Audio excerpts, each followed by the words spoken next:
રાજકોટ જિલ્લાના જસદણ તાલુકાના કડુકા ગામ વિસ્તારની અંદર આમે સમગ્ર ગુજરાતની અંદર મોટા વીજપોલ, વીજળીના થાંભલા, પવનચક્કી અને સોલારની લાઈનો ખેડૂતો, પર્યાવરણ અને પશુ પક્ષીને નડતરરૂપ થાય એ પ્રકારે આડેધડ રૂપે નાખી દેવામાં આવ્યા છે।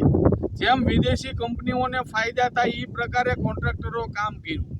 તાજેતરની અંદર કડુકા ગામની અંદર એક બાજુ એવો સરકારનો પરિપત્ર છે કે જ્યાં નદીનો કાંઠો હોય, ઇરિગેશન વિભાગમાં આવતું તળાવ હોય, એની અંદર કોઈ પણ પ્રકારે વીજ તાર કે વીજ થાંભલા નાખવામાં ન આવે।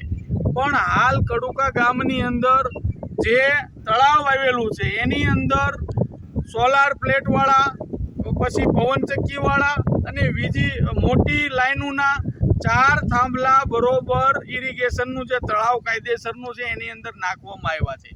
એક બાજુ જ્યારે ગરીબ 100 વારનો પ્લોટ લેવા જાય ત્યારે સરકાર પાસે જમીન ન હોય, નાની એવી દુકાન વાળીને બેઠા હોય તો સરકાર એનું પડાવે। તો ગુજરાતની અંદર આ પ્રકારે આડેધડ રીતે જ્યાં તળાવ હોય, ખેડૂતોના વાડીએ જવા માટેના રસ્તા હોય કે પછી કોઈ પણ પ્રકારના સરકારી ખરાબા હોય, ગૌચર હોય, એની અંદર આડેધડ રીતે આવા મોટા થાંભલા નાખી અને પર્યાવરણ, ખેડૂતને અને આ પશુ પક્ષીને નુકસાની જાય એવો ભય છે। આજ આ થાંભલો જે નાખ્યો, જે બતાવી આવે છે તળાવની અંદર, આ પાણી ભરાય તો આની અંદર 7 થી 8 ફૂટ પાણી ભરાય। આની અંદર પશુ જ્યારે પાણી પીવા આવે ત્યારે શોર્ટ સર્કિટથી મરી જશે તો એનો જવાબદાર કોણ?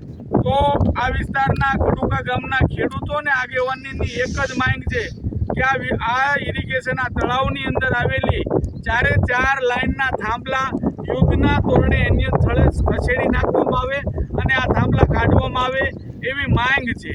આજે રાજ્યના કૃષિ મંત્રી અને મુખ્યમંત્રીને પણ પત્ર માધ્યમથી જાણ કરવામાં આવશે અને થોડી જ વાર પહેલાં ઇરિગેશનના સાહેબને પણ જાણ કરવામાં આવી કે વિઝિટ કરો, કોઈ પણ પ્રકારની મંજૂરી લીધા વગર આ પ્રકારની સોલાર લાઈનવાળાએ આ તળાવને શોર્ટ આવે એ પ્રકારે થાંભલા ખોડ્યા છે।